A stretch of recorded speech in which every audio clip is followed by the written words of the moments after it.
Boa tarde a todos. Sucesso da nossa área, eu conheço a Universidade Federal do Rio Grande do Norte, tem alguns colegas aqui presentes, alunos da UFRN, alunos meus na minha disciplina na graduação em Filosofia. Tem lugares por aqui, olha, tem assentos aqui ainda possíveis. A ideia de propor um café filosófico aqui, não sabe, na novidade, vocês já devem ter visto outros cafés filosóficos em Natal. Me surgiu, na verdade, foi uma provocação de um amigo francês que morava aqui há coisa de uns 3 anos atrás, e ele frequentava a Aliança Francesa e dizia que achava interessante pensar alguma coisa assim, um café filosófico com algum diferencial, por exemplo, em francês. Então foi assim que nós começamos lá na Aliança Francesa. Depois, é óbvio, isso reduz muito, né, o número de pessoas que podem participar, tomar palavra, fazer questões, dizer o que pensa. E, na verdade, todo o objetivo do café filosófico é o de gerar um debate. Tá? Bom, eu fui... Assim que eu aceitei a provocação do meu amigo Felipe, que eu tenho, mas não está vivo, eu decidi, então, um pouco estudar essa história do café filosófico. Né? E a minha opção foi de resgatar o sentido original do café filosófico, tal como ele foi criado na França na década de 90. Paris. Em 1992, setembro, um filósofo nietzschiano, Marc Sauté, ele decidiu ele achou que a filosofia deveria sair das escolas, da academia e ganhar as ruas. Tá? Que a filosofia, portanto, deveria se tornar uma prática social de filosofia. Tá? E ele começou a fazer isso, então, num café que ainda existe lá em Paris, e ainda existe café filosófico nesse lugar, que é o Café des Phares. Ele fica mais ou menos em frente à Place de la Bastille, a Praça da Bastilha. Então, todos os domingos de manhã, Marc Sauté iniciou esse café lá. E como é que se estruturava esse café filosófico? Que não existia, estava criando a ideia, né? Um grupo de pessoas se reúne então no café, alguém faz uma fala inicial que é para provocar reflexão sobre um tema previamente definido, e após essa fala inicial, que tem um sentido apenas de colocar o tema, a palavra circula livremente, ou seja, qualquer um toma a palavra e diz o que pensa sobre o assunto. Bom, essa ideia do café filosófico de Marc Sauté criou um impacto enorme, midiático inclusive, em Paris naquela época, 92. Tá? E imediatamente isso começou a se espalhar por outros cafés de Paris. E depois, posteriormente, Marc Sauté foi convidado para fundar café filosófico pela França inteira. Depois isso se espalhou pela Europa inteira e depois pelo mundo inteiro. Hoje em dia não é uma coisa que é estranha às pessoas. Né? É um famoso café filosófico, exibido pela TV Cultura, ligado à USP e tal. Né? Então você vê inúmeros cafés filosóficos em vários lugares. É óbvio que, como toda ideia, essa ideia vai sofrendo mutações ao longo do tempo. Né? Bom, na ocasião, Marc Sauté ele escreveu uma obra, tempos depois, né? Metade da obra era um pouco o histórico do café filosófico, tal como ele criou. A outra metade da obra era o que ele mesmo chamou de uma filosofia do café filosófico. Tá? Então, assim, dada a ideia original do Marc Sauté, eu achei por bem exatamente fazer semelhante. Ou seja, café filosófico é uma ideia que deveria acontecer em todo lugar. Cada bairro devia ter um café filosófico. Porque a ideia é tornar a filosofia uma prática social da reflexão filosófica. Tá? E pouco importa qual é a bebida, se é café, se é cachaça, se tem cachaça filosófica. A questão não é a bebida, é onde se fala café filosófico, não por menção à bebida, né? Mas pelo espaço. A questão toda é isso, em todo lugar deve ter um café filosófico. Tá? O modo como eu faço, então, é um resgate da ideia original lá do Marx Soter.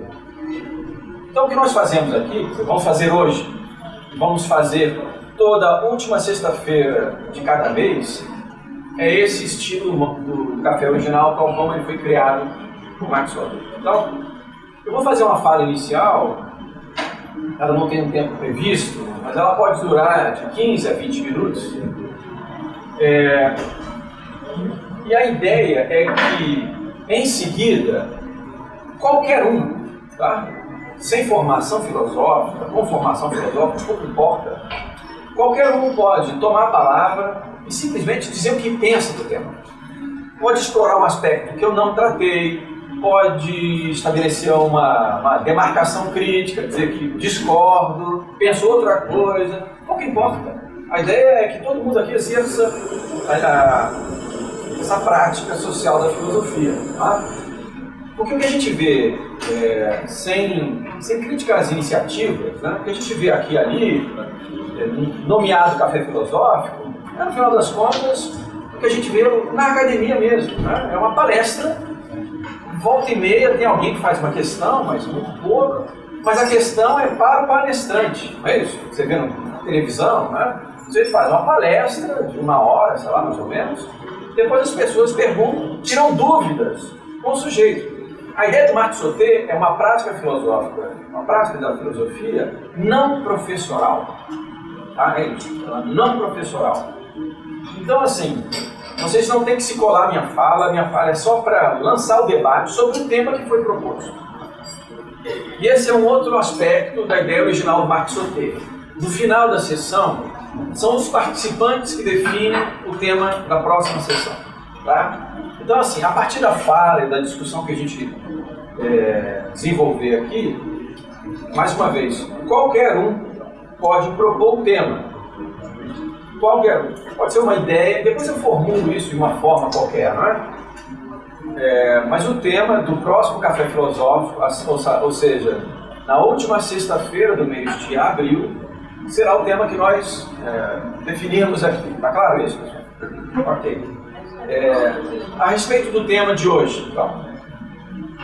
Bom, o Café Filosófico iniciou, como eu estava dizendo, lá na Aliança Francesa, em francês, depois em português, depois ele foi transferido para o Café do Saraiva, Livraria Saraiva, lá no Midway. Ficou lá durante 1 ano e meio. Tá? Depois, por acúmulo de atividades na universidade, isso ficou suspenso. Estou retomando, então, o Café Filosófico. E tive uma epifania num dia que eu estava aqui em Magalil, né, de que esse lugar tinha tudo a ver com a ideia. É frequentado por pessoas da universidade, é um café mesmo, está na rua, não está num shopping, né, tudo a ver, tem uma atmosfera de pensamento aqui, livros, e tinha um quadro antes com um monte de filósofo na parede. Então tem tudo a ver com o ambiente mesmo. E no último Café Filosófico, ainda lá na Saraiva, o tema do café anterior foi o espelho. Foi sugerido pelo palestrante anterior, que, como estava dizendo ali para o colega Flávio, como a ideia do espelho remete a um discurso sobre o espelho, que é o estado do espelho do Lacan. E como a gente já vinha falando na sessão anterior sobre ilusão, engano, sujeito, essa coisa toda, ficou um pouco por aí. E eu convidei a Ângela Pequeno, psicanalista aqui da Sociedade Psicanalista, Sociedade de Psicanálise, né? Sociedade Brasileira de Psicanálise, Escola Brasileira de Psicanálise. A Ângela Pequeno fez uma fala, tem um extrato da fala dela na página do Café Filô, né? A ideia de chamar Café Filô é assim que se chama na França, se fala filosofia. Na página do Facebook do Café Filô, tem um extrato da fala da Ângela Pequeno, se alguém quiser resgatar a sessão anterior. E ao final ficou um monte de coisa, né? Linguagem, sujeito e a linguagem, sujeito, aí ficou isso. E eu dei essa forma para o tema de hoje. Tá? Então, o tema de hoje, que gira em torno da questão filosófica do sujeito, eu formulei tomando exatamente essa ambiguidade em torno do tema, né? Do termo mesmo do sujeito, do subjectum, né? Daquilo que subjaz, daquilo que está sob. Né? Esse sujeito é sujeito de alguma coisa, ele pode ser subjectum iuris, né? Pode ser sujeito de direitos, por exemplo, né? Mas ele pode ser sujeito a alguma coisa, assujeitado, por exemplo, Foucault explora um pouco isso. Né? O estar sujeito a é justamente o aspecto passivo daquele que não exerce uma ação, né, ativa, que não é, portanto, ponto de partida para a sua ação, para o seu discurso, mas ele é, na verdade, submetido à ação de um outro ou ao discurso de um outro. Né? A gente pode pensar, e da psicanálise, podem pensar justamente naquela frase do Lacan de que somos, o inconsciente nos diz, né? É um pouco esse aspecto que a gente pode também explorar. Tá? De todo modo, a minha fala inicial aqui coloca alguns aspectos do problema do sujeito e algumas dificuldades também. Tá? E eu espero que a gente possa justamente explorar essas ambiguidades da noção mesma de sujeito.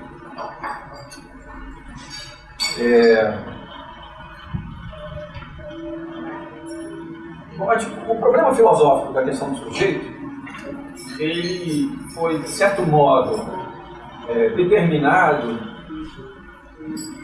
não o problema, mas assim, o enfrentamento da questão do sujeito para além das filosofias de consciência, né, que partem de Descartes e vão até Hegel, sendo que a inclusão de Hegel nas filosofias da consciência é algo já em si mesmo problemático, mas, de certo modo, a questão em torno do sujeito ganhou uma grande repercussão na filosofia francesa da segunda metade do século XX. Os debates, a partir da herança, né, da filosofia moderna do século XX e já a partir da recepção da psicanálise, colocaram o sujeito como a grande questão, o grande problema filosófico do pensamento francês na segunda metade do século XX. A isso os autores chamavam de a querela do sujeito. Por que uma querela do sujeito? Por que uma disputa em torno do problema do sujeito? Isso porque, justamente, você tinha alguns filósofos que punham justamente em questão ou em suspeição essa posição bem constituída do sujeito moderno. Paul Ricoeur, na década de 60, escreve um livro sobre a psicanálise, e nesse livro sobre a psicanálise ele faz menção a 3 mestres da suspeição, a 3 mestres da suspeita. Né? Esses 3 mestres da suspeita são Freud, Marx e Nietzsche. Todos eles colocam como problemática a verdade e a questão mesmo do sujeito. Então,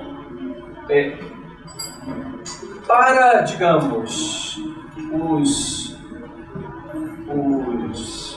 para os pensadores que se posicionam do lado de uma crítica, né, radical do sujeito,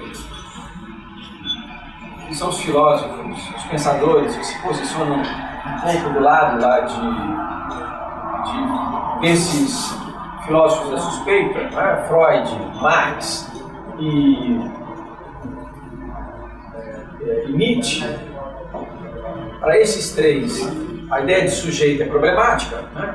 Para Freud, obviamente, porque o sujeito não é senhor, né, na sua própria casa, como ele diz no verbete da enciclopédia britânica sobre a psicanálise, né? Ele diz o ser humano recebeu 3 grandes golpes ao longo da história.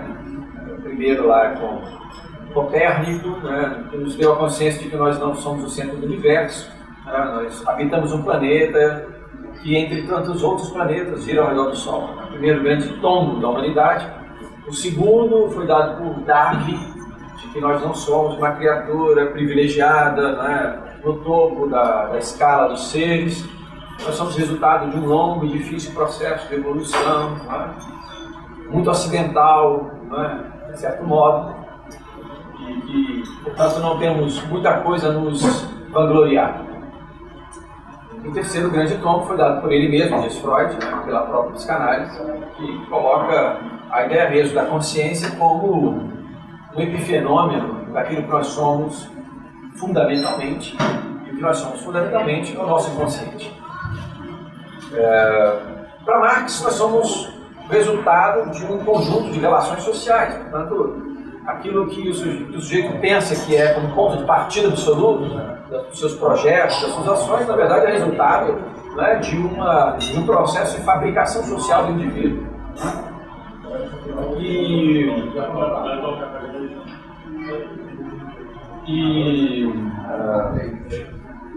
Nietzsche, por inúmeras formas, destrói essa ideia da razão como posição subjetiva fundamental, dessa posição da consciência e da verdade que o sujeito possa elaborar unilateralmente. Então, os filósofos que se colocavam na segunda metade do século XX como adversários da ideia de sujeito, que é o que se chamava então os detratores da ideia de sujeito, dizem que o sujeito ou não existe, ou somente existe a condição de não reeditarmos essa figura cartesiana em que o sujeito é idêntico à sua posição de consciência. Tá? Então, podemos falar de um sujeito, mas um sujeito fragmentado, um sujeito problemático, ambíguo, e um sujeito que não é o correspondente à sua consciência. Tá? Me recordo aqui, eu vou citar uma passagem de um texto de Lacan, que é parte de uma obra intitulada Outros Escritos, em que ele responde a um conjunto de estudantes de filosofia sobre a questão da consciência, do código e tudo mais. Tá? Em algum momento dessa resposta aos estudantes de filosofia, ele diz o seguinte: em um ponto eminente da ascese cartesiana, essa que corresponde ao exercício do método, não é? Que nega o mundo, que faz um percurso de involução em direção ao código, não é? A certeza que o sujeito tem de que ele pensa, e se pensa, ele pode duvidar de todas as coisas, menos do fato de que ele duvida das coisas. E se eu duvido de todas as coisas, eu não posso duvidar de que sou eu quem pensa, de que sou eu quem submete as coisas à dúvida. E aí ele pronuncia aquela famosa frase de que penso, logo sou. Je pense, donc je suis. Eu penso, então eu sou. Portanto, é isso que Lacan está falando da ascese cartesiana em direção a essa identidade entre consciência e existência. Tá? Então a frase é: em um ponto eminente da ascese cartesiana, consciência e sujeito coincidem em um ponto qualquer. Tomar esse momento privilegiado em que há essa correspondência, em algum momento, do exercício da consciência e da condição do sujeito, do existente, então, tomar esse momento privilegiado, essa coincidência, por exaustivo do sujeito, por condição exaustiva do sujeito, é que é enganoso. Fim da citação. Então, assim, que possa haver, em algum momento, uma correspondência entre aquilo que eu penso sobre mim mesmo, tá? E uma coincidência com aquilo que eu sou, não podemos negar. Mas, dizer que tudo que sou corresponde ao que eu penso de mim mesmo é que é problemático. Tá?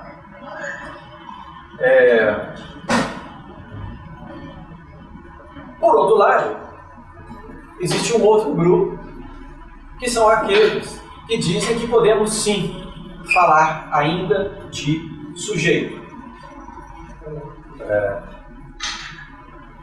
Mais uma vez, via de regra, os lacanianos tendem a se colocar como, via de regra, como adversários da noção de sujeito.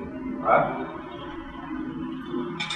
Mas há aqueles que justamente dizem que podemos ainda assim falar de sujeito, mesmo que esse sujeito não seja essa mônada psíquica, né? Essa posição da consciência que é o sujeito cartesiano.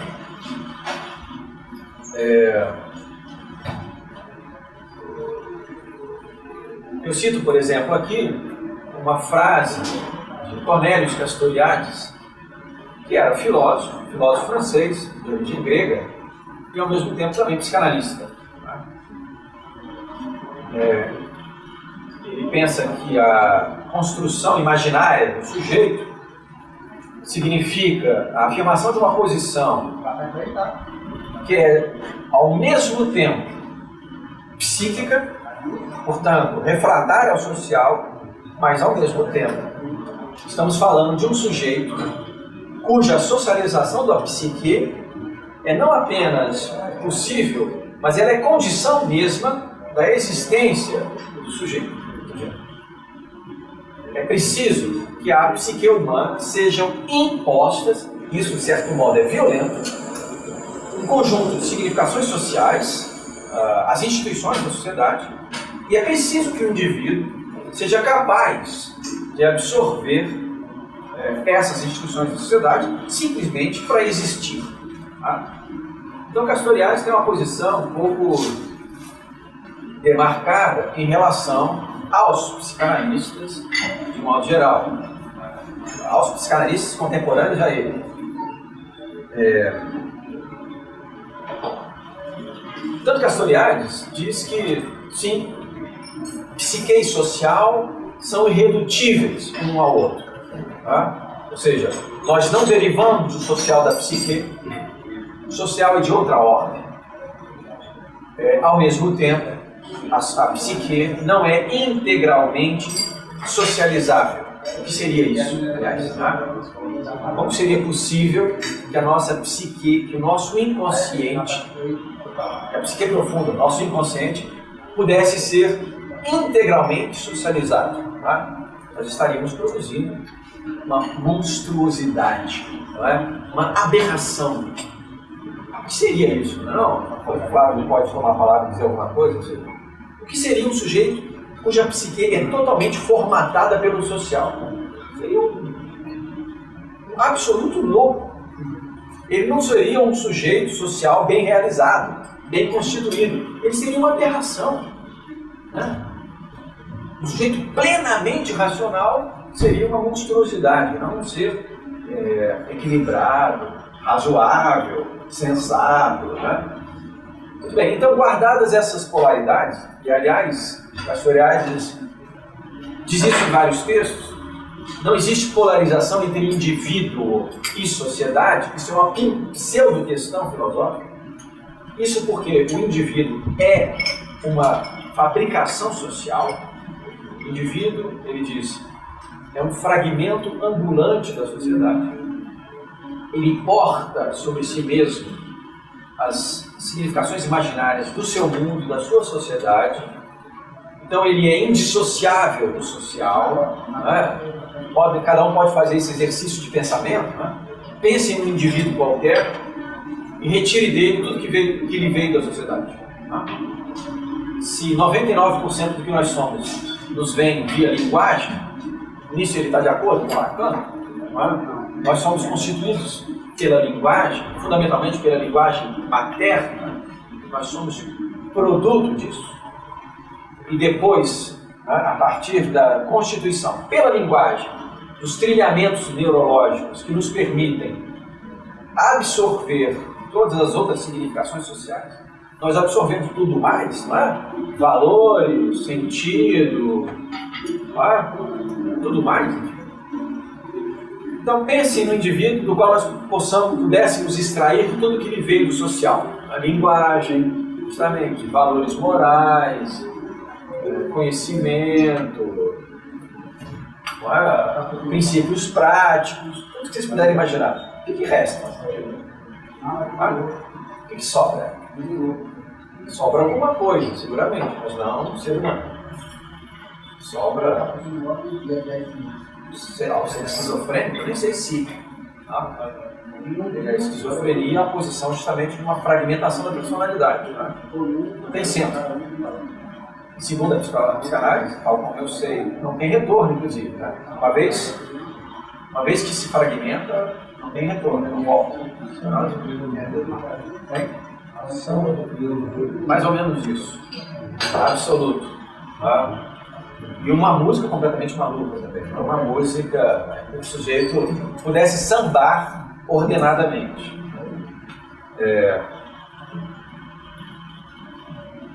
Então essa posição do sujeito também é abstrata. Né? Esse sujeito, que é o sujeito moderno, o homem burguês, isso também é uma ficção moderna. Né? Esse sujeito plenamente constituído, racional, integralmente racional, senhor absoluto dos seus atos e dos seus pensamentos, no qual o discurso é equivalente ao que ele pensa e sabe sobre si mesmo. Tudo isso a psicanálise vai desmontar, vai solapar na raiz. Tá? Então, esse sujeito, por outro lado, não nos permite dizer essa falha no sujeito, né? Esse sujeito que não é equivalente da ficção moderna do sujeito burguês, do qual nós temos alguma coisa, alguma herança, mas cujo status, né, de subjetividade foi completamente desfacelado a partir, sobretudo, não exclusivamente, mas sobretudo no nosso tempo, pela psicanálise. Esse sujeito, por outro lado, não nos permite dizer que a questão do sujeito é inviável.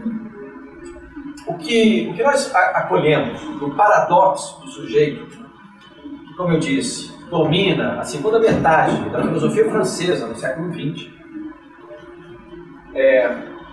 o que nós herdamos dessa querela em torno do sujeito é que a figura do sujeito é paradoxal. Tá? O eu é de difícil compreensão e, ao mesmo tempo, indissolúvel. Ou seja, o sujeito é fragmentado, o sujeito é paradoxal, ele é problemático, mas nós não podemos nos livrar. Aliás, nós não conseguimos nos livrar da ideia de sujeito.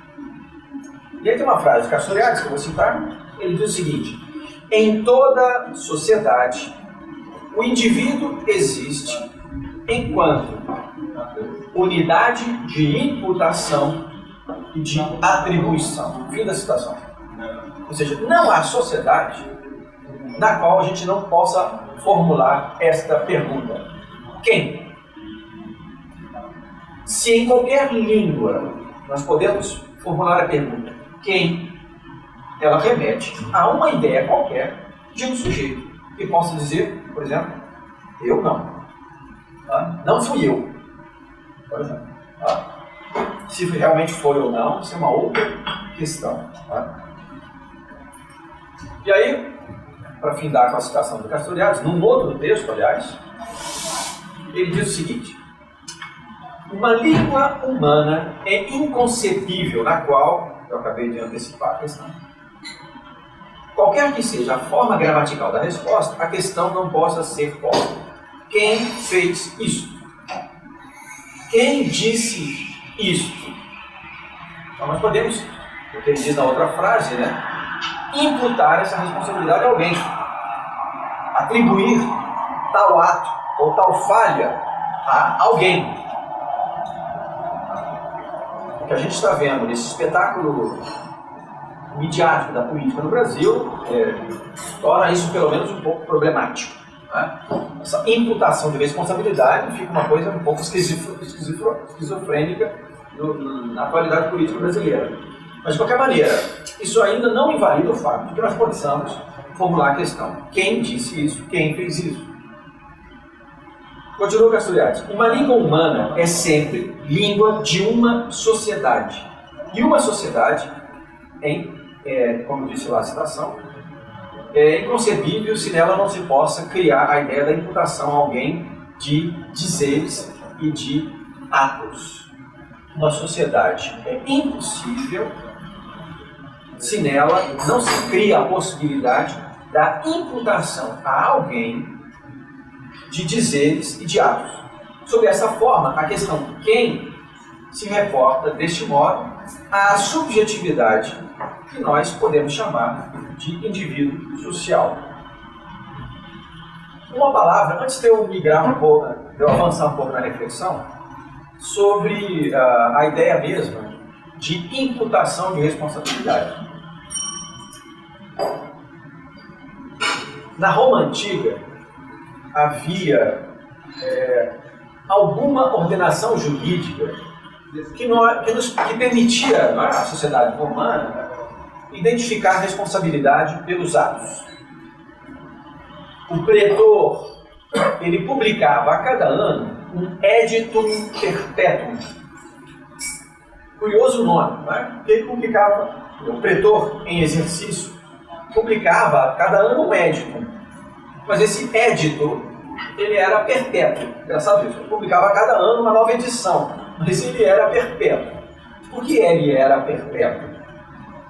Porque as regras básicas que mediavam, por exemplo, os conflitos entre indivíduos, elas não admitiam exceções. Elas não eram jamais revogadas. O que fazia o pretor, a cada vez que ele publicava um edito perpétuo, é inserir no edito perpétuo a possibilidade de o recurso, digamos, à instância de direito que pudesse intervir a seu favor.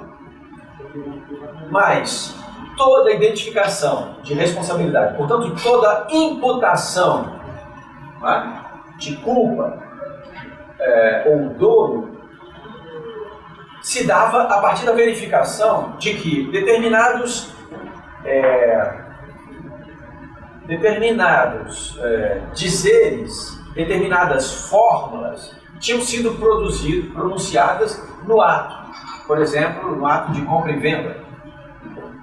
Se o protocolo foi respeitado, né, se o rito foi respeitado, se as palavras foram ditas, aquele ato era legal.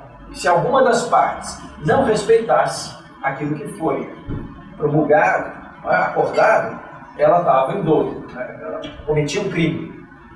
Pouco importa se a pessoa que pronunciou aquela fórmula ou se cumpriu o rito era doido ou agiu sob coação, não interessa.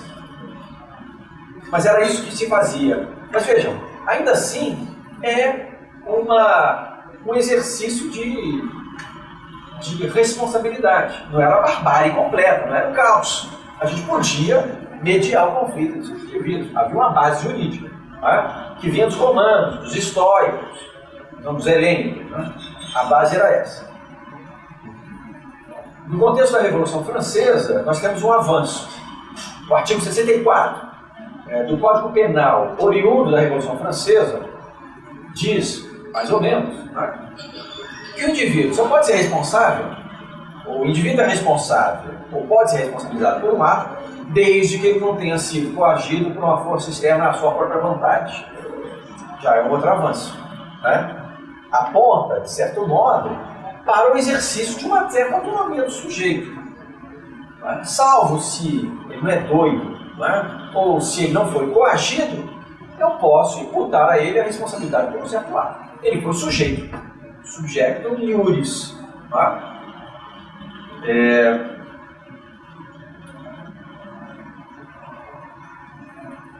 Ou seja, aquele ao qual nós podemos imputar responsabilidade por alguma coisa, por algum ato, ou por algum dizer, não é? Que alguém pode levar, não é? Levar a um processo a alguém ter dito publicamente alguma coisa a seu respeito. Então, a imputação de responsabilidade, ela, a partir então do Código Penal da Revolução Francesa, que vigorou até a década de 90 na França, e só foi alterado pela intervenção dos psiquiatras, que diziam, opa, nesse caso, existe uma ciência que pode verificar se o sujeito estava de posse das suas faculdades mentais. Essa ciência é a minha, é a psiquiatria.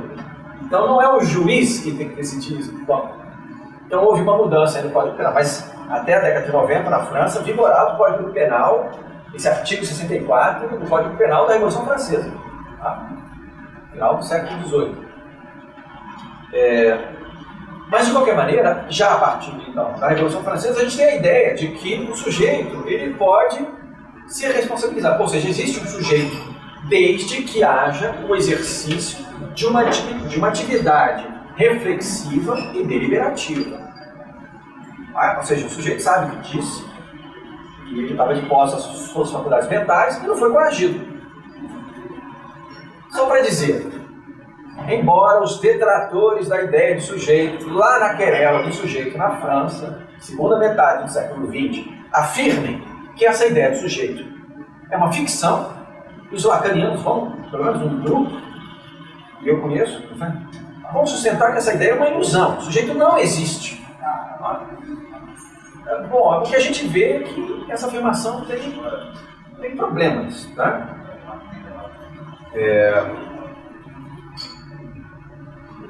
É claro que a gente pode falar do sujeito no sentido não reflexivo, né? Um sujeito que não é o equivalente do seu estado de consciência. Ou seja, sou, penso logo sou, é também uma posição problemática. Né? Isso, os filósofos empiristas, que são os grandes adversários do cartesianismo, da filosofia de Descartes, né? Já desde Hobbes, é preciso dizer, isso é uma anedota histórica, né? Todo o pensamento de Hobbes, que foi o primeiro adversário histórico de Descartes, todo o pensamento de Hobbes é uma reação imediata a todas as posições cartesianas, todas as ideias que estão presentes, por exemplo, no Leviatã. Aquilo ali é uma reação direta a frase por frase do cartesianismo. E os empiristas ingleses, Locke e Hume, são herdeiros dessa posição. Então são adversários dessa ideia de um cogito. Né? Então, de fato, dizer penso, logo existo, é problemático. Né? O que dizer das crianças, por exemplo? O que dizer daquele que está dormindo? Por exemplo, ele está dormindo, ele não está pensando, e aí, não existe. Isso é um problema. Né? A coisa não é fácil de resolver.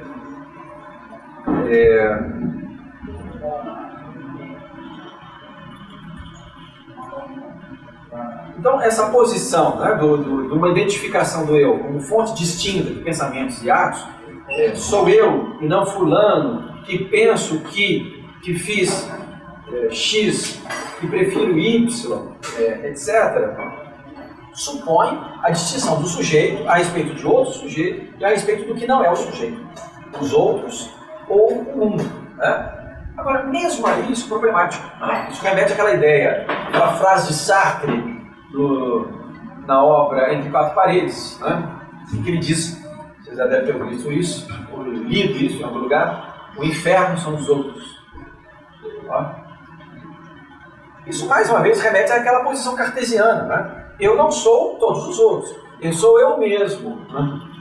Portanto, eu sou eu na eliminação de todos os outros. Por isso é só nessa ficção do homem burguês, do sujeito equivalente ao código, que eu posso dizer que o inferno são os outros. Ou seja, eu lido com as pessoas no meio social, mas eu posso sempre voltar para minha casa e me limpar desses resíduos que o social depositou na minha pessoa. Mas o que eu sou mesmo é uma absoluta distinção com respeito ao que são todos os outros. Ele precisa, esse personagem sartreano, precisa sustentar a ficção do Posto para poder dizer essa frase. Não é mesmo? O inferno são os outros. Caso contrário, o inferno são os outros e eu também. Então, isso significa que seria... Ele não tinha nada que pronunciar essa frase, na verdade. Né? Ou pronunciar, nós somos o completo inferno, seres humanos. Sei lá o que ele diria mais. Tá? Então, parece que, ao mesmo tempo que a persistência da relação cognitiva do eu consigo mesmo, né? E que muitas vezes passa por natural, pelo menos essa é a posição cartesiana,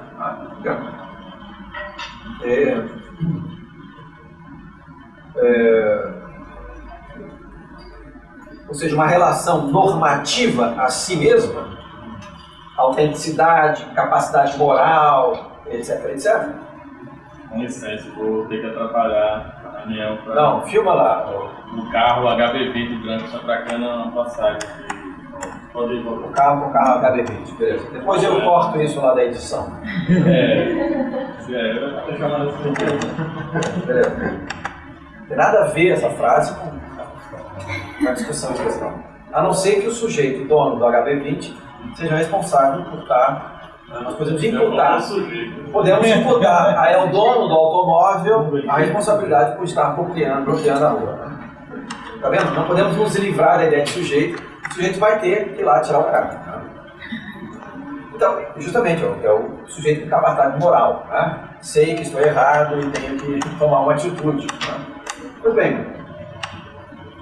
Então, ao mesmo tempo em que há uma persistência dessa relação cognitiva, normativa do sujeito acerca de si mesmo, parece constituir, na verdade, por aquilo que aceitamos de nós mesmos, e não uma construção propriamente pessoal. Nós aceitamos que somos esse sujeito que dizem que eu sou, né? Senhor de si mesmo, racional, né? Sujeito lógico, responsável, etc, etc. Ou seja, há essa persistência de uma identidade do eu e sua própria existência, né? E aí os pensadores antigos, desde a antiguidade, vão se ocupar justamente desse problema. Do que significa essa identidade do sujeito? Essa identidade do eu? Né? Ela é extremamente problemática, né? E existe há um poeta cômico antigo, não restou nada da obra dele, mas ele é citado por Platão no diálogo Teeteto. Tá? Esse poeta cômico chamava-se Epicarmo, em francês Epicarmio, né, traduzindo. O Epicarmio foi o primeiro indivíduo, de maneira irônica, questionar alguns dos seus contemporâneos que colocavam a identidade do sujeito como identidade material. Como é que a gente sabe que fulano é fulano? Ora, a gente vê materialmente. Flávio é distinto do Francisco. Eu sei que um é um, eu observo a configuração material, o aspecto exterior, e digo que é ele, não a Joyce, etc. Então, o Epicarmio, ele tem duas peças em que ele ironiza essa ideia. Ele fala a respeito de um sujeito que, por exemplo, foi na casa de um amigo e pediu um dinheiro emprestado. E uma certa soma de dinheiro emprestado, se comprometendo de pagar 2 meses depois. Bom, 2 meses depois, esse amigo vai até a casa dele para cobrar a dívida, o dinheiro que ele emprestou. Ele atende o sujeito e fica surpreso e diz assim: não, mas Eu já não sou mais aquele sujeito não, porque eu engordei cerca de 5 quilos. Então, assim, a minha configuração material já não é mais a mesma. Né? Então, eu já não sou mais aquele, materialmente, já não sou mais aquele sujeito que você emprestou dinheiro. Esse é um exemplo. O outro é quando o sujeito vai dar uma festa em casa e ele convida um certo número de pessoas. Por exemplo, vou dar uma festa lá em casa, chamo todos vocês. Amanhã, sábado, lá em casa, às 8 horas. Às 8 horas vocês tocam campainha.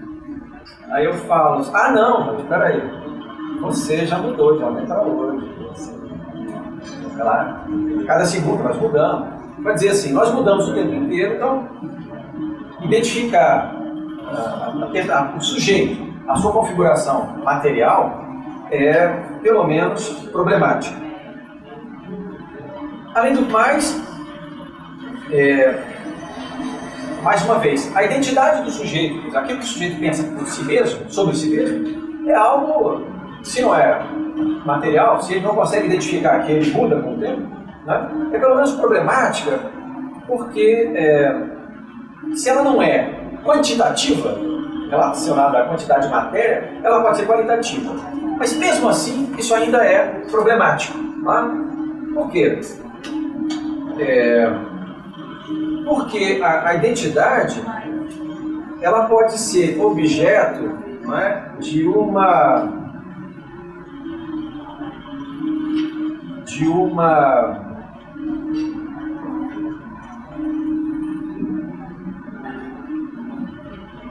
um erro de atribuição ecológica, né? Ou seja, um sujeito, por alguma razão, pode acreditar que é tal pessoa, né? Então, é o que se chama, em filosofia, de desordem ecológica, né? A construção do sujeito, ela é cultural e ela pode receber várias camadas, né? Mas a desordem ecológica, ou seja, um erro de atribuição ecológica, ele pode se dar porque o sujeito tem um distúrbio psíquico. O distúrbio psíquico pode gerar no sujeito uma falsa identidade. Igual aquela piada do sujeito que é internado depois de um surto. E ele encontra um sujeito que fica andando lá no pátio com a mão na camisa. E ele um dia se aproxima do sujeito e diz: quem é você? Ele diz assim: olha, eu sou Bonaparte. Napoleão Bonaparte? Sim, Napoleão Bonaparte. Napoleão Bonaparte, aquele Napoleão Bonaparte, que invadiu, da Batalha de Waterloo, que invadiu o Brasil. Exatamente, eu sou esse Napoleão Bonaparte, você conhece? Sou eu mesmo. Que doido, né? Quem disse para você que você é Napoleão? Deus. Aí o outro diz: eu?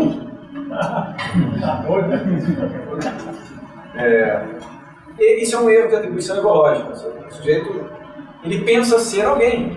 Uma pessoa com distúrbio psíquico pode, justamente, pensar que ele é tal figura. Né?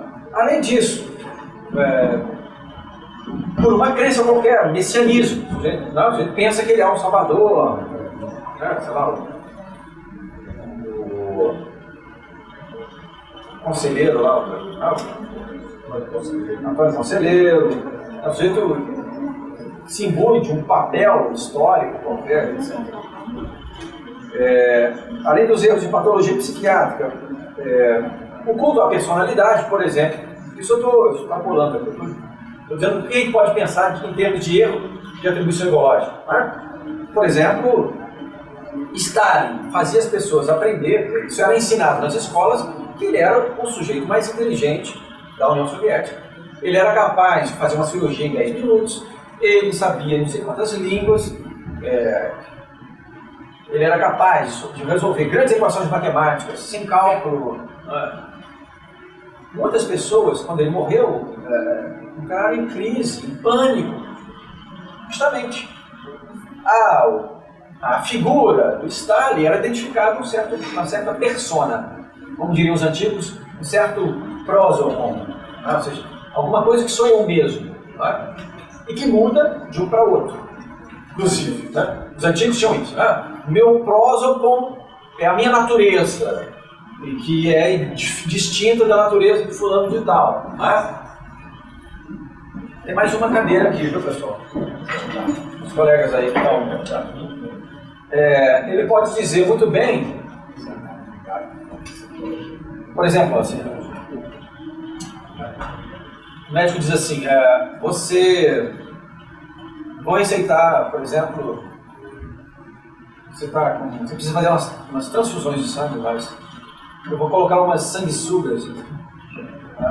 E você, para tirar um pouco do seu sangue está contaminado. Quer dizer, não pode, porque meu próximo refratário a esse tipo de método aí.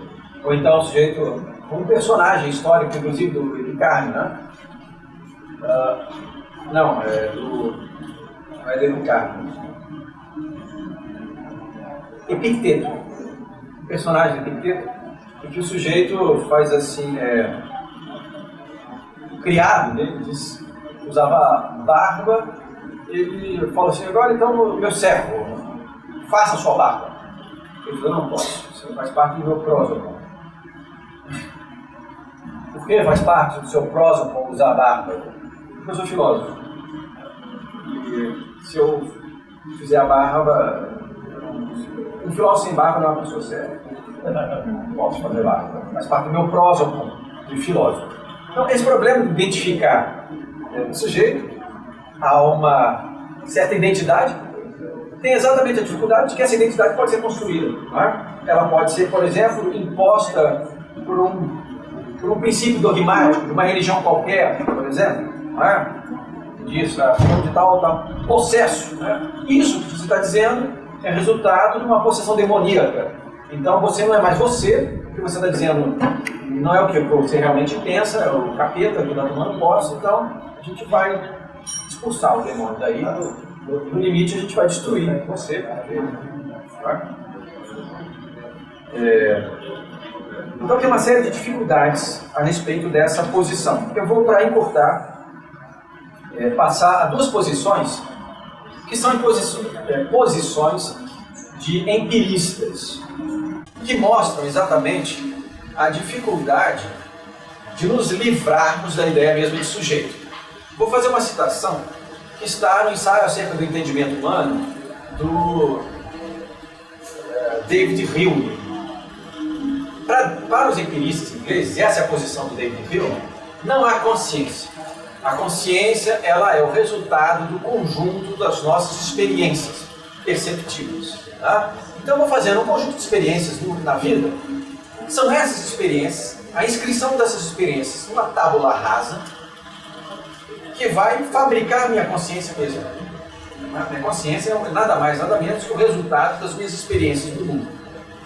Portanto, não há um eu mesmo, uma sede da minha consciência, etc. E ele dá um exemplo disso. Veja o que ele diz. Quando eu penetro o mais intimamente neste que eu chamo eu mesmo, quando eu faço um mergulho, né? Quando eu penetro neste que eu chamo eu mesmo, eu esbarro sempre em uma ou outra percepção particular. Calor ou frio, luz ou sombra, amor ou ódio, dor ou prazer. Eu nunca alcanço jamais eu mesmo em nenhuma parte fora de uma experiência perceptiva. Ou seja, eu nunca alcanço eu mesmo para além daquilo que eu observo pela minha percepção. Qual é o paradoxo dessa posição? Alguém poderia dizer? Bom, eu vou passar a palavra daqui a pouquinho, mas o paradoxo dessa posição é que ele está dizendo que quando eu penetro eu mesmo, eu não encontro eu encontro percepções. Quem penetra em si mesmo? O paradoxo é que há uma atividade do sujeito que tenta penetrar a si mesmo e encontrar uma tal consciência. Isso não é, essa busca por uma autoconsciência não é resultado, ela mesma de uma percepção. Percebe como é que é difícil se livrar da ideia de sujeito? Chega, se eu poderia ver que está gravando bem. Porque apagou, né? Não, é porque não está aparecendo o tempo. Pode ser que a bateria tenha morrido. Não sei, quer dar uma olhada? Não, Tá, tem a o vermelhinho questão da tá gente grava, aceso. não, tá? Não, tá, o pontinho tá aceso, mas é porque não tá aparecendo o tempo. Ah, não, eu tirei. É assim mesmo? Eu disse para não contar nada. É porque eu fiquei preocupada, ele não tá sendo... Quer verificar, Sérgio? Eu tô agoniada. Não, olha, se não gravar, e falhas técnicas podem acontecer, fica, esse café filosófico fica na memória. Mas você quer verificar? É. Quer verificar? Não, eu prefiro que a gente corra, porque Continue, eu acho que não né? tem problema. Se está aparecendo a luz verde, Tá, então pronto, ela está gravando. tá. E está aparecendo a telinha ali. Tá aparecendo o REC na tela. Pronto, então é isso, para ela está gravando, tá? Obrigada. Então, outro empirista inglês, Locke, vai dizer alguma coisa por aí. Assim, para ele é difícil a gente pensar numa identidade pessoal que seja resultante de uma identidade material. Porque, mais uma vez, as pessoas mudam no tempo. Né? Então é preciso pensar uma certa permanência, uma transitividade da identidade no tempo. Então, a identidade do sujeito é uma certeza de ser si mesmo no curso de uma existência. Então, ou seja, eu sei que sou eu mesmo, não porque eu sou consciente de mim mesmo a todo instante. Por quê? Porque a nossa memória é falha. Não é? Porque eu não tenho memória todo o tempo. Eu posso estar dormindo, por exemplo. Não é mesmo? Então, assim, eu tenho lapsos, enfim.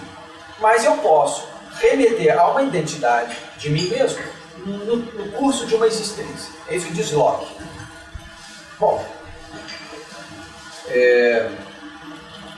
Jean Cassier Billier, ele vai problematizar essa ideia. Né? Ele vai falar a respeito, ele vai contrapor essa posição de Locke. Ele vai citar uma objeção que fez Thomas Hardy em 1785 a essa posição lockeana. Né?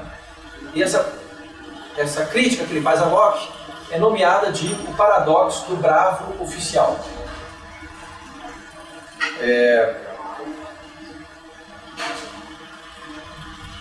Vou citar esse paradoxo, ele diz o seguinte: imaginemos um general que se lembra de ter desempenhado um conjunto de atos quando ele era jovem oficial. Então, o general se lembra de atos heróicos que ele cometeu, né, quando era jovem oficial. Mas ele, por outro lado, não se lembra de ter sido castigado quando era criança. Embora ele possuísse ainda a memória do jovem oficial. Esse general seria, portanto, a mesma pessoa que o jovem oficial. Mas ele não seria a mesma pessoa que a infância, que a criança. Ele não se lembra de ter sido castigado quando era criança. Então, assim, o general é a mesma pessoa que o bravo oficial, mas não é a mesma pessoa que a criança. Tá? Porque ele, quando jovem oficial, ele pode se lembrar, ou ter se lembrado do castigo, mas não se lembra mais. Então, o ângulo de ataque do Thomas Hardy, a Locke, é esse não recobrimento da memória ao longo de toda uma existência. Tá? Que, portanto,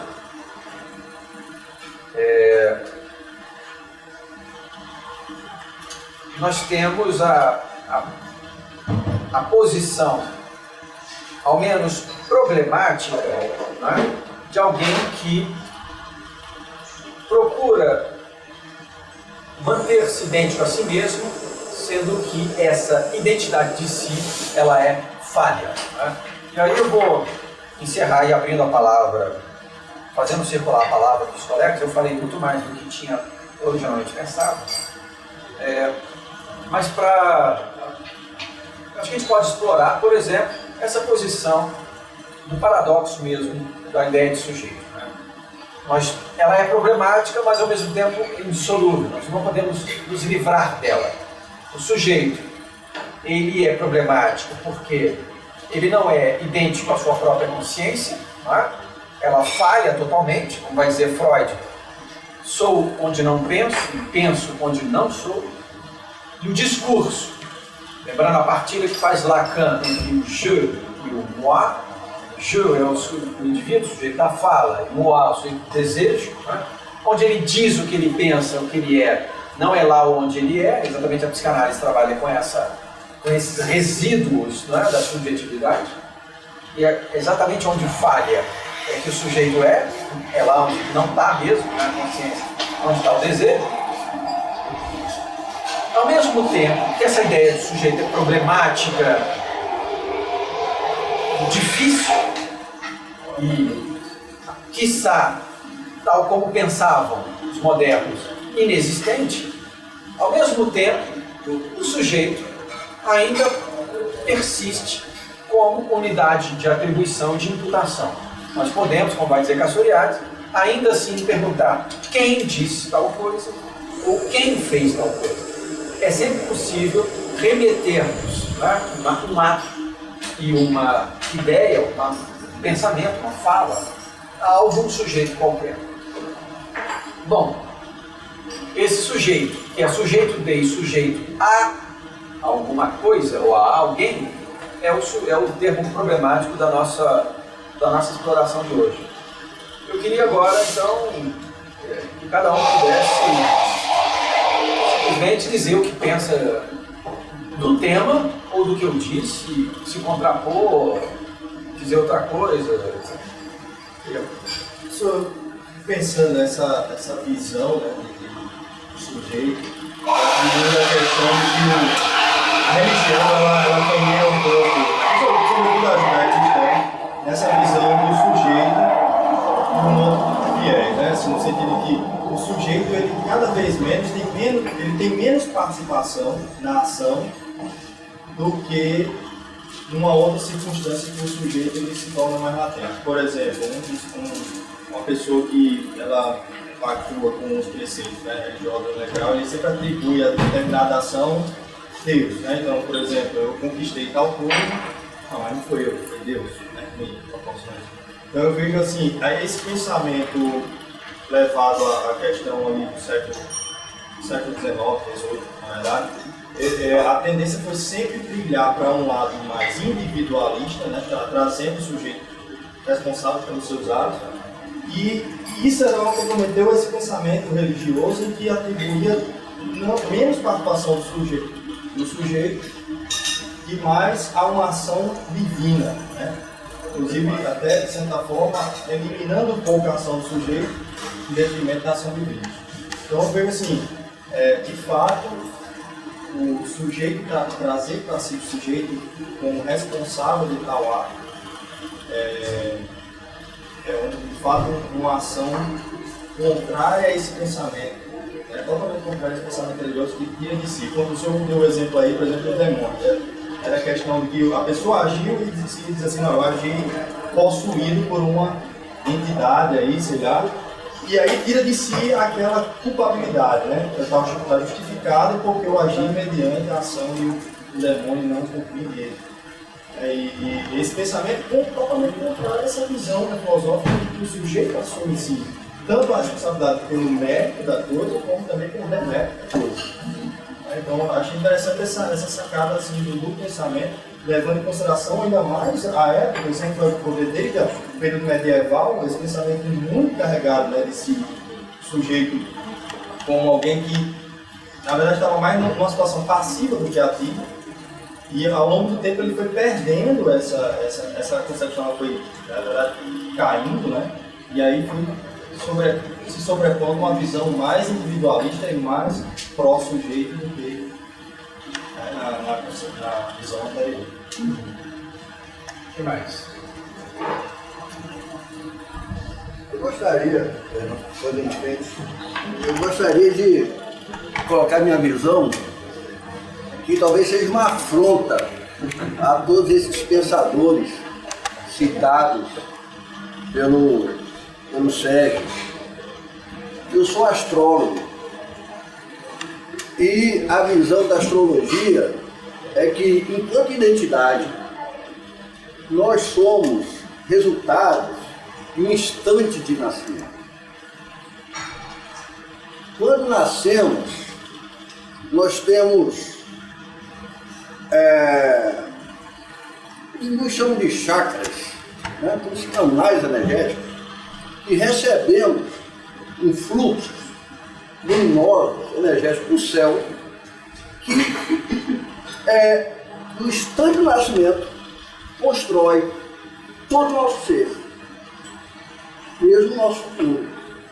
Então, enquanto identidade, nós somos o instante de nascimento, ou data, hora e cidade de nascimento. Essa é a nossa identidade. Indígenas ou povos antigos, quando encontravam outro, eles se identificavam. Palma da mão. Já na minha área é a quiromancia, né? Eu sou isso aqui, ó, minha vida está escrita aqui na mão. Na minha área, a vida está escrita no mapa astrológico. E, quanto ao sujeito, aí é um discurso próximo daquilo que você estava colocando, nós sempre somos sujeitos a essa influência do céu, que os religiosos chamam de influência de Deus. Eu chamo de influência energética, vem dos astros que passam no céu. Quanto a imputar, meu pai também é astrólogo, dizia o seguinte, que o sujeito nasce determinado, aquelas ações, sejam boas ou mais, não cabe um astrólogo julgar alguém. Mas como que vai julgar um assassino ou um bandido se ele nasceu com aquela determinação celeste, nasceu com aquela incumbência? E eu perguntei para ele, mas como é que a sociedade pode sobreviver dessa forma? Então lembre-se que nasceram também policiais, juízes, né, com aquela incumbência energética de fazer o trabalho de polícia, fazer o trabalho de juiz, por exemplo. E um outro detalhe importante é que o sujeito, por exemplo, vocês conhecem o Sérgio de La Salle como professor. Se eu pego o mapa astral dele, eu vou conhecer ele como professor, vou conhecer ele como um pai, como filho, como amante, como amigo. Porque não existe um sujeito. Existe um sujeito para cada ocasião. E o mapa astral ele também permite essa leitura dos diversos sujeitos. Se eu quiser saber como vai ser o sujeito Sérgio de La Salle daqui a 10 anos, é só eu calcular o mapa progredido dele, para daqui a 10 anos eu vou saber exatamente como é que ele é. Agora, esse mapa progredido nada mais é do que resultado daquele mapa do instante de nascimento. Por isso que eu insisto, né, que a identidade é o nosso instante de nascimento. É isso. Deixar a palavra circular. Eu tenho uma... Essa posição que você está dizendo, ela não é absurda na história do pensamento, não. Ótimo, que bom saber disso. De dizer... Obrigado. Você é filho de novo.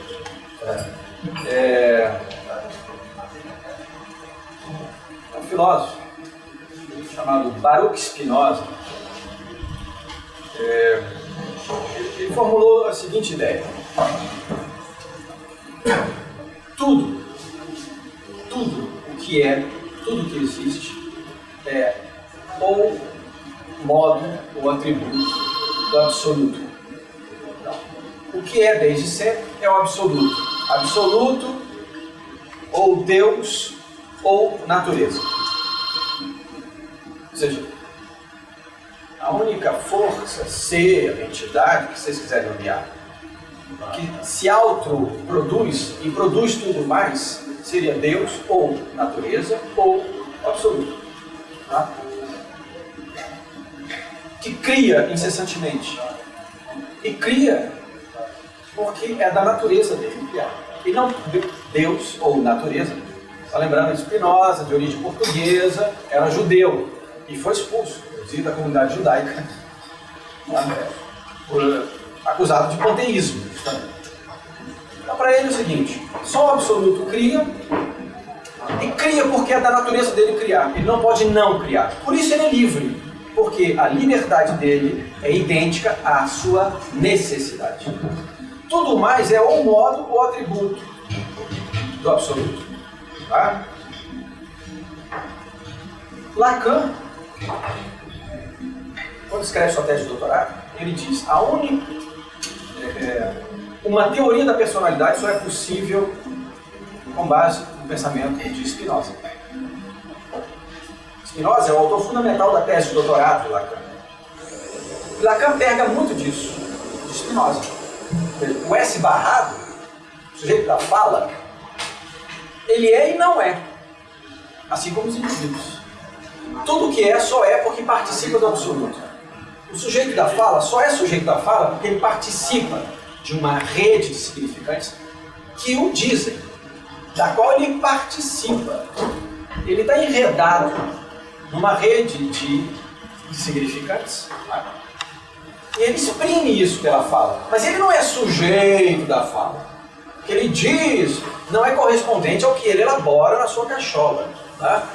Isso é uma posição espinosista. Tá? O absoluto aqui é óbvio, é inconsciente. Tá? O sujeito não é um ponto de partida absoluto dos seus pensamentos, do seu dizer. Não absoluto. Tá? Nesse sentido, a gente pode, para além da psicanálise, Spinoza pode ser uma referência, estou dizendo isso a você, assim, em consideração à sua posição, que eu respeito. Tá? Spinoza pode ser um autor da filosofia mobilizado para nós pensarmos toda sorte de determinismos. Toda sorte de determinismo. Porque não há apenas um só, ou seja, não há apenas o inconsciente. Tá? Você tem determinismo de ordem genética, por exemplo. Tá? Você tem determinismo de ordem social. Então, determinismo de ordem natural ou psicossocial, em que o sujeito é condicionado, tá? E, portanto, ele tem que lidar com uma série de condicionamentos dos quais ele jamais poderia se livrar. Então esse paralelo, determinismo e liberdade, Spinoza é a referência, mas você tem autores hoje, vou citar um, que vocês podem consultar. Tem um autor que se chama Henri Atlan, ele é professor, ainda vivo, né? Professor da École des Études en Sciences Sociales, frequentou, como eu também. Escola de Altos Estudos em Ciências Sociais, Henri Atlan é professor lá, amigo de Castoriadis. Ele tem um livrinho, tem tradução em português, intitulado A Ciência é Inumana, não desumana, inumana. Interrogação. Tem um capítulo lá, justamente, determinismo e liberdade. Ele vai mobilizar mais uma vez Spinoza para dizer: livre é quem conhece as suas próprias determinações. Por isso só Deus é livre. Só o absoluto é livre. Porque ele é o único capaz de ter consciência total. A Atlan não diz isso no livro, mas eu estou dizendo pensando em Spinoza. Tá? Deus é o único ser que é capaz de conhecer totalmente a sua própria determinismo, a sua própria necessidade de criar. Tá? Mas, de acordo com Spinoza, nós podemos derivar essa ideia. Quanto mais conhecemos aquilo que nos determina, seja de que ordem for, natural ou psicossocial, e aí você acrescentaria naturalmente a sua área, a psicologia, quanto mais conhecemos os nossos determinismos, aquilo que, para além do nosso cógito, da nossa consciência, de certo modo, determina o nosso campo de ação, quanto mais nós conhecemos aquilo que nos determina, mais somos livres, diria Baruch de Spinoza. Vocês me permitem? Não, aí depois você pula. Eu tomei a sua palavra, mas é só para falar o que eu penso. É só um minuto, pegando aí a questão do determinismo. Existe o determinismo astrológico, existe o determinismo geográfico.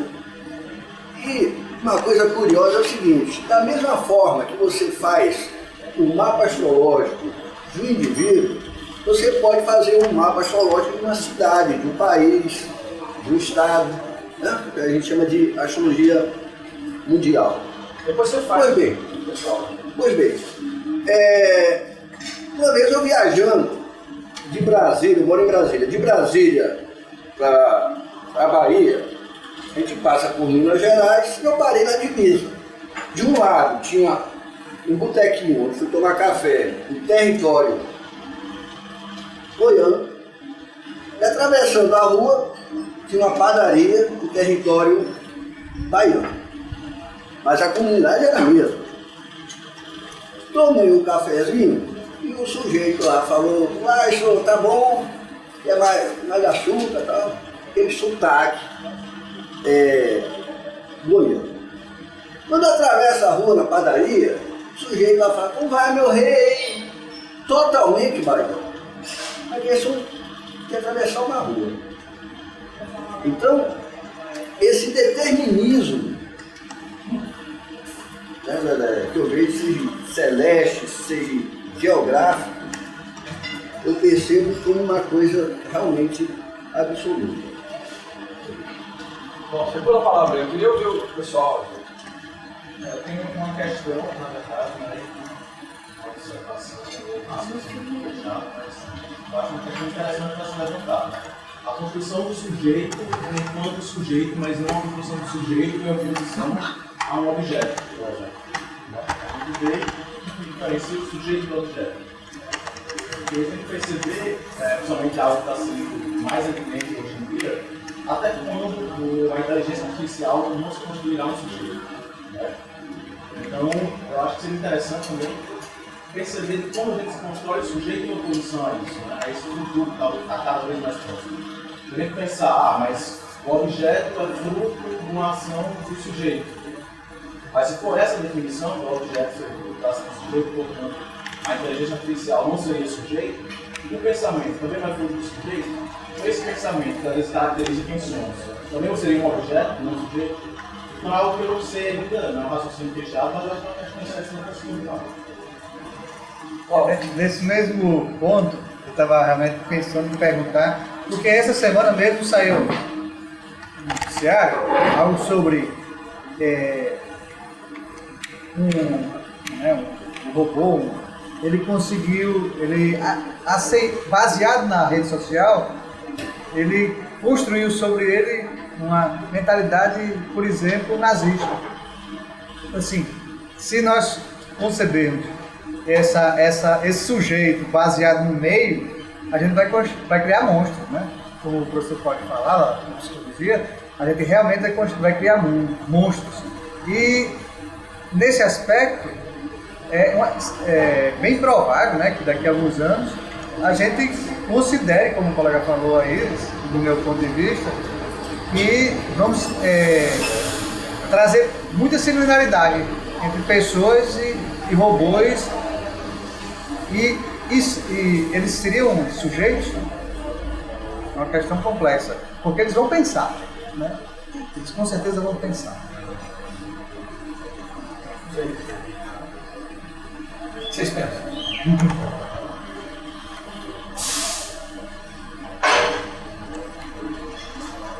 Pessoal, da UFRN aí.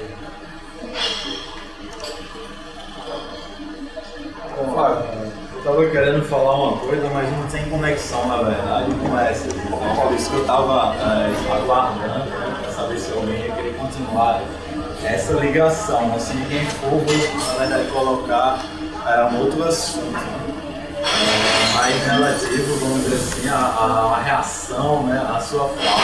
Eu estava aqui pensando sobre o quem sou eu e a questão da identidade, como é que você define, né, esse sujeito.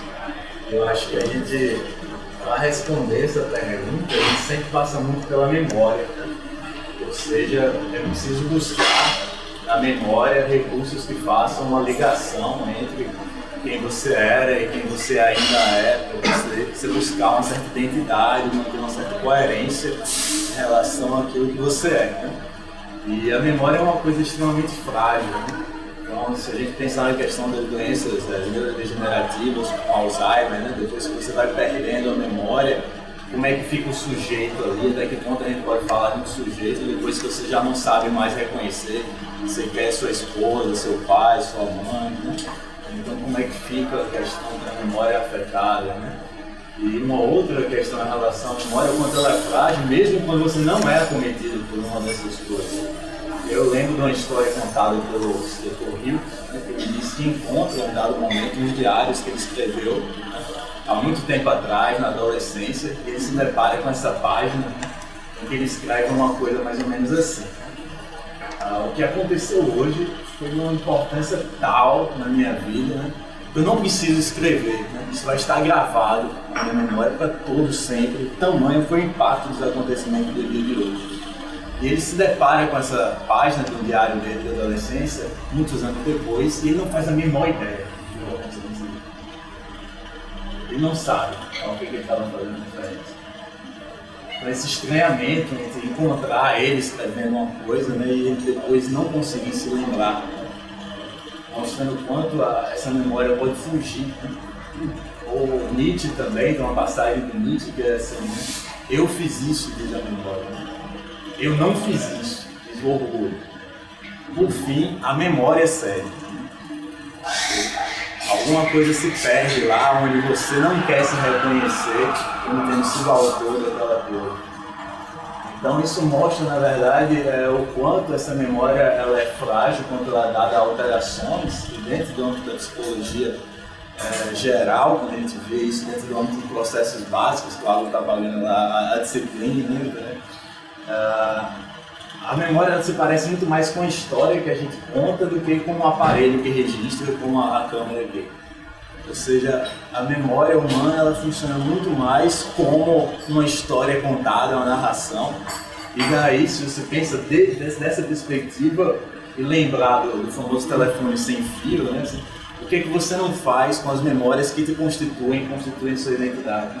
Se você conta muitas vezes a mesma história sobre você mesmo, você conta muitas vezes aquele episódio, né? Daqui a pouco você já não sabe mais o quanto essa é a história que você inventou, ou quanto aquilo foi aquilo que aconteceu. Você pode adicionar, você pode melhorar, você pode romancear. Então nós somos em grande parte produto das histórias que a gente conta, né? Para dar conta dessa quem sou eu, mas ao mesmo tempo essas histórias elas são criações e elas são coisas que escapam àquilo que a gente tem um certo controle sobre isso.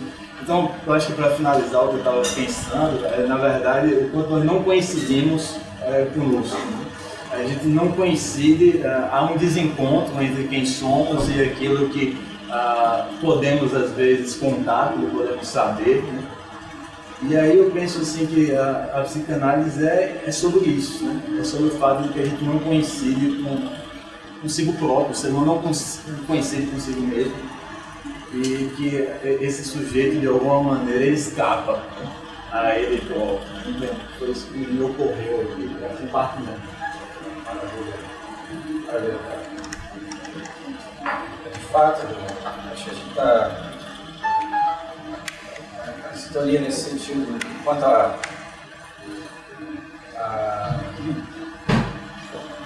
gravidade do problema, né, da questão do sujeito, que francamente ninguém vai sair daqui com uma resposta ou uma posição que se possa sustentar sem falhas, né?